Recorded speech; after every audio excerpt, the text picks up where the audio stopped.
Bueno, habíamos estado viendo en la aplicación antes de la consola Hola Mundo y en la aplicación Edad Legal que estuvimos escribiendo antes, cómo englobábamos todo nuestro código, lo englobábamos en esta estructura, en estos bloques que se llaman clases, ¿vale?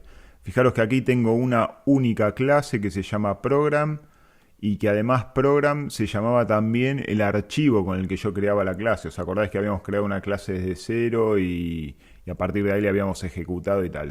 Visual Studio hace lo mismo, ¿vale? Genera el proyecto aquí en el Solution Explorer, edad legal y también me crea la clase principal, que en este caso en una aplicación de consola por defecto siempre crea la clase Program. Ahora bien, ¿qué pasa si yo quiero empezar a crear mis propias clases? Por ejemplo, yo podría venir aquí y definir una clase. Podría decir clase, class, no sé, hola mundo, por ejemplo. Fijaros, yo ahí escribí una clase, ¿vale? Pero lo que no está siguiendo aquí sería la convención, que es que todas las clases tengan su propio archivo. Fijaros que aquí en Solution Explorer, por más que yo cree una clase nueva dentro de otra, sí me la lista, sí me aparece, sí podría trabajar, pero no la tengo como un archivo separado, ¿vale? Entonces la voy a borrar, voy a dejar como estaba este proyecto. Y lo que voy a dejar es de trabajar con este proyecto. Le voy a decir cerrar la solución. Me pregunta si quiero guardar, que era lo que había tocado. Le voy a decir que sí. Y me voy a quedar con el Visual Studio en blanco, ¿vale? Porque voy a empezar a trabajar con un nuevo proyecto. Pero antes de esto tenemos que entender qué son las clases. Entonces, para ello, yo aquí tengo lo que es la definición de las clases, ¿vale? Lo que yo creo que es la mejor definición de las clases para mí, ¿vale? No es la definición oficial, pero yo la clase la defino a partir de entender qué es decir, ¿para qué creo una clase? Yo voy a crear una clase, fijaros, creamos clases para abstraer diferentes entidades, nombres, objetos o sustantivos en los que podemos, mediante esa abstracción, definir estados y comportamientos, ¿vale? Fijaros que yo aquí pongo un ejemplo de cada uno. Por ejemplo, en entidades, ¿vale? Diferentes entidades, podemos trabajar, por ejemplo, con la entidad del sueño, ¿vale? El sueño es algo que no podemos tocar, pero que igual podríamos crear una clase que se llame sueño, ¿vale? En la que podamos definir diferentes estados y comportamientos. Por ejemplo, terminar sueño, empezar sueño sería un comportamiento. Y un estado de sueño feliz, sueño triste, sueño agradable, ¿vale? No sé, diferentes, puedo definir esas dos cosas, ¿vale? A través de esta entidad. Luego tengo nombres, objetos, es decir, puedo trabajar con Juan, quizás creo un programa específico para que se llame Juan, esta persona, para esta persona Juan, y a través de él puedo empezar a definir diferentes estados y comportamientos. Por ejemplo, Juan duerme, Juan está despierto, Juan que coma, definir un comportamiento. Definir estados, por ejemplo, cuántas extremidades tiene, qué color de pelo, el peso, la altura. Es decir, puedo definir un montón de estados y comportamientos. Y lo mismo con objetos, ¿vale? O sustantivos. Puede ser una idea también, por ejemplo, el sustantivo persona, un coche, ¿vale? Es decir, aquí el concepto de las clases es la parte, digamos, más complicada en la que un programador tiene que empezar a definir cuando crea un programa desde cero. Fijaros que yo ahora voy a coger el ejemplo más básico, ahora en teoría, pero en la práctica vamos a desarrollar un proyecto desde cero. Por ejemplo, yo ahora podría decir, bueno, voy a crear la clase coche. ¿Vale? Entonces, a partir de que decido que voy a crear la clase coche, ¿vale? Tengo que definir estados y comportamientos. Fijaros que esas dos cosas, estados y comportamientos, son miembros de esa clase, ¿vale? De la clase coche. Es decir, todos los estados que yo cree y todos los comportamientos que yo cree a partir de ahora para esta clase van a ser sus miembros, ¿vale? Entonces puedo definir dos tipos de miembros, estados y comportamientos. Entonces, por ejemplo, para la clase coche, podría definir estados como por ejemplo cuántas puertas tiene, cuántas ruedas tiene, si el tipo de motor es diésel, si es gasolina, si está encendido. A partir de si está encendido podría saber si está apagado, ¿vale? Con una lógica inversa. Y luego podría definir comportamientos, como por ejemplo encender el coche, apagar el coche, tocar la bocina. Ahora bien, este es el ejemplo clásico, ¿vale? Este o el de la clase persona, ¿vale? Habíamos dicho que podíamos definir varios. El de la clase persona. Estados, ojos claros, ya lo habíamos visto con Juan también, ojos claros, tipo de pelo, comportamientos, soñar, comer, dormir, todo lo que sean verbos, ¿vale? Que yo pueda transformar en verbos, es decir, encender, apagar, tocar. Fijaros que son todos verbos, suelen ser todos comportamientos de esta clase, ¿vale? Y son miembros, acordaros, estados, tenemos dos miembros, estados y comportamientos. Hay diferentes tipos de estados y diferentes comportamientos que yo puedo ir declarando y creando, ¿vale? Para mi clase. Ahora bien, imaginaros que esto es fácil hacerlo sobre algo que ya está creado. Lo complicado de entender esto es cuando tenemos un requerimiento de algo nuevo, algo que tenemos que crear nosotros. Por eso digo que ahí era lo complicado, ¿no? Definir nosotros nuestras propias clases. Entonces yo lo que voy a hacer ahora es, por ejemplo, yo me he creado como si hubiese llegado un mail, ¿vale? En el que me pide una aplicación de un libro de valoraciones. Entonces yo ahora voy a leer este correo y vamos a empezar a descifrar cuáles son los diferentes requerimientos y por dónde puedo empezar a construir mi sistema de clases, ¿vale? ¿Cómo voy a empezar a ordenar mi código para que funcione correctamente y lo tenga correctamente estructurado en diferentes clases? Que cada clase haga lo que tenga que hacer, ¿vale? Entonces dice, hola Mariano, necesitamos crear un libro electrónico de valoraciones para poder almacenar y poder hacer consultas sobre valoraciones recibidas, ¿vale? Quiere decir que quieren almacenar, van a recibir valoraciones y hay que almacenarlas en un libro de valoraciones, dice. También querríamos poder hacer cálculos y promedios entre todas las valoraciones recibidas, es decir, quieren tener funcionalidades, ¿vale? Sobre este libro de valoraciones. Como dato me dice también abajo, las valoraciones serán en números decimales que pueden ir de 0 a 5 y deberemos poder listar las valoraciones desde más bajas, desde más altas y poder sacar la nota promedio entre ellas, fijaros. Entonces, aquí me está diciendo con qué tipo de datos voy a trabajar, ¿vale? Fijaros, números decimales, quiere decir que a partir de aquí voy a conocer un dato nuevo para trabajar en C# que es float, ¿vale? Se escribe así, float.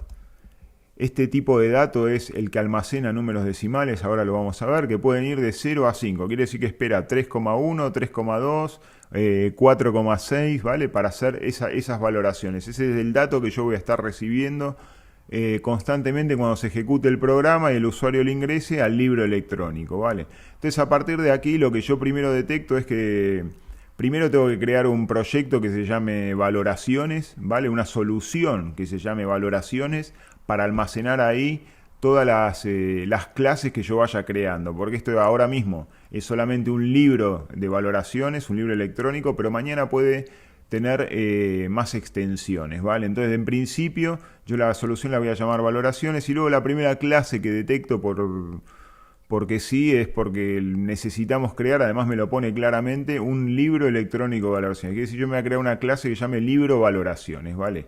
Pues con todo eso ya tengo lo principal para empezar a trabajar con mi proyecto y empezar a crearlo. Así que voy a ir a Visual Studio otra vez y le voy a decir File, New, Project, Archivo, Nuevo Proyecto, y lo que voy a crear es una aplicación de consola, Console Application, ¿vale? Lo voy a seleccionar, aquí en el nombre le voy a poner valoraciones y la solución también se va a llamar valoraciones, ¿vale? Le voy a dejar así, nombre valoraciones al proyecto de solución valoraciones, le voy a poner OK. Y fijaros que ahora me creó, aquí en el Solution Explorer, ¿vale? Me creó la solución valoraciones, el proyecto valoraciones, el namespace valoraciones. Fijaros que dijimos que un namespace tenía agrupadas todas las clases, un conjunto de clases con las que yo podía trabajar. Como puede ser System, ¿vale? Que era un namespace. Fijaros que cuando poso por encima del ratón ya me pone ahí namespace System. Y toda la colección de clases que tiene almacenada System con las que puedo trabajar. Entre ellas la consola, ¿vale? Voy a abrochar esta ventana al panel. Y ahora mismo, fijaros que como es una aplicación de consola, ya me creó todos los using, ¿vale? Me ha importado todos los using. Y bueno, me ha creado a partir del namespace valoraciones, ¿vale? Que lo tengo aquí. Puedo entrar a la primera clase, que es la clase program, y el método main. Y nosotros habíamos dicho que queríamos trabajar en uno nuevo, no queríamos empezar a escribir y a declarar nuestras clases en un mismo archivo. Por convención tenemos que tener clase por archivo, ¿vale? Entonces lo primero que voy a hacer es que voy a seleccionar el namespace, aquí el nombre del proyecto, valoraciones, le voy a dar clic derecho y fijaros que me sale un menú, ¿vale? Y aquí en el menú le voy a decir Add New Item, nuevo ítem. Voy a seleccionar clase Y aquí en el nombre de la clase le voy a poner libro valoraciones. Libro valoraciones.cs.c#, ¿vale? Le voy a dar add. Y fijaros, ya tengo aquí mi libro de valoraciones, mi clase libro valoraciones. ¿Vale? Entonces aquí ya realmente podría empezar a escribir código que trabaje sobre la descripción, digamos, las propiedades y los comportamientos que tenga el libro de las valoraciones, como era recibir una nota, agregar, sacar promedios, todos los requerimientos que me pedían. Y en el método principal, cuando la consola entra, empezar a llamar directamente o bien a estos métodos del libro de valoración y que me devuelva resultado, o darle paso a otra funcionalidad. No lo sé, de momento no lo tengo definido, pero ya tengo separado el punto de entrada del programa y empezando a controlar otras funcionalidades. Entonces aquí lo primero que puedo hacer es empezar a declarar o bien estados o bien comportamiento, es decir, a crear miembros de esta clase. Esto lo habíamos visto antes.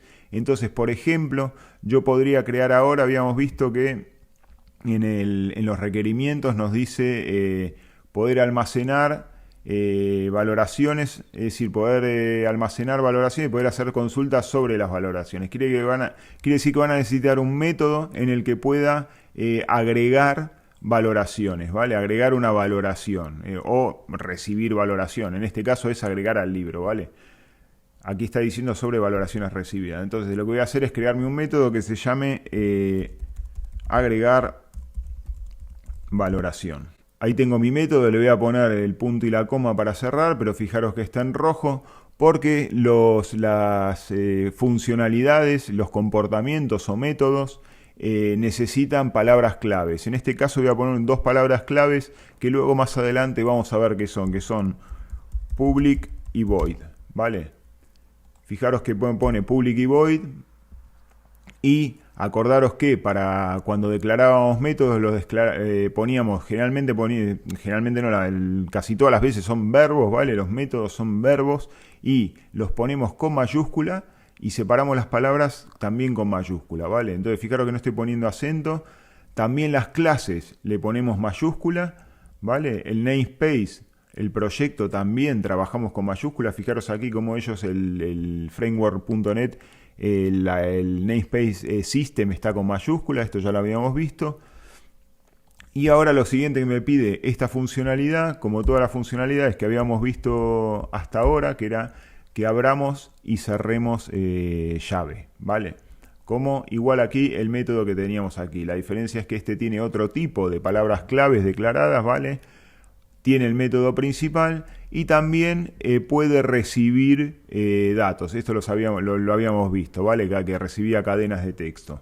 Entonces ahora, sabiendo que podemos recibir y esperar datos, lo que podemos hacer es agregarle a esta funcionalidad el tipo de dato que puede recibir, ¿vale? Que en este caso es una valoración.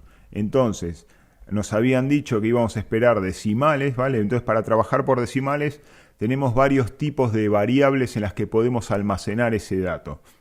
Habíamos visto que, por ejemplo, le podíamos poner float, ¿vale? También tenemos otra que es double, que es un float bastante más extendido en el que podemos almacenar con muchísima más precisión esos decimales, pero en este caso a nosotros con float nos vale perfectamente, ¿vale? Le voy a poner float, voy a declarar qué tipo de dato voy a recibir, un float, y le voy a poner valoración, ¿vale? Entonces, aquí ya he declarado el dato que voy a recibir, con lo cual puedo empezar a trabajar con este dato valoración, como habíamos visto antes en el método main. Cuando recibía un argumento podía trabajar dentro de él. Fijaros que voy a poder trabajar con este dato valoración. Yo ahora podría decir aquí valoración, fijaros que ahí me lo recomienda, ya el IntelliJ me lo sugiere, ¿vale? Le voy a dar con la barra espaciadora igual y le puedo poner valoración más 5, por ejemplo. ¿Qué estoy haciendo acá? Al número que entre, ¿vale? Va a ser igual a ese número más 5, ¿vale? Quiere decir que si yo le pongo 5 de valoración a este método, cuando invoco este método y le paso este dato, el float valoración, que en este caso va a ser un decimal, pues él le va a sumar 5 puntos, ¿vale? Es decir, que aquí, por ejemplo, me deja trabajar con valoración cuando yo lo declaro. Fijaros que aquí me deja trabajar porque estoy entre estos dos corchetes. Cada vez que yo declaro una variable o un tipo de dato, o bien en el método, o bien dentro de un método, de una funcionalidad, esa variable va a valer solamente dentro de estos corchetes, es decir, va a vivir dentro de ese método, esa funcionalidad que yo le estoy agregando a la clase. Eso se llama scope, ¿vale? En inglés. Y la traducción sería, la que a mí más me gusta es campo de acción, ¿vale? Quiere decir que el campo de acción de esa variable va a estar limitado a solamente dentro de estas dos llaves, solamente dentro de este método, de esta funcionalidad. Por eso cuando yo me salgo y quiero poner valoración acá, ni siquiera me lo sugiere, ¿vale? Entonces, este sería nuestro primer método que estamos declarando para la clase libro valoraciones del namespace o del proyecto valoraciones. Y con esto básicamente tendríamos nuestro primer método, ¿vale? Declarado. Estoy limpiando un poco el código y esto lo voy a borrar porque ahora lo que vamos a empezar a ver es cómo trabajar todo este grupo de datos que vamos recibiendo, es decir, cómo almacenamos toda esta data que vamos a empezar a recibir. Porque acordaros que aquí decía en los requerimientos que poder recibir valoraciones y poder consultarlas, ¿vale? Que almacene esas valoraciones y que las podamos consultar. Entonces vamos a tener que buscar la forma de almacenar todos los datos, todas las valoraciones que vamos recibiendo.